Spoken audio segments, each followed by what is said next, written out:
আজ মঙ্গলবার ২৮শে মহরম ৩০শে আষাঢ়। ঢাকায় এখন বৃষ্টি কমে গেছে। এখন এই গোধূলি, এখন মাগরিবের আজানের শেষে এই যে পশ্চিমে আকাশ অপূর্ব সুন্দর, মেঘ লাল লালচে রঙের, কোথাও অপরূপ নীলাঞ্চ ভাব, কোথাও লালচ ভাব। এটা আমাদের বাংলাদেশ। এই যে মাঝখানে জলাশয়ের মাঝেও এই আকাশের এই রঙের ছায়া পড়েছে।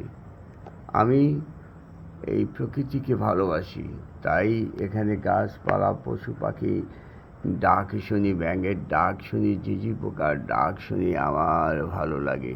এখানে গাড়ির হর্ন নেই, ধুলোবালি নেই, ইট পাথরের পাহাড়ে চিল্লাচিল্লি হাউকাও নেই।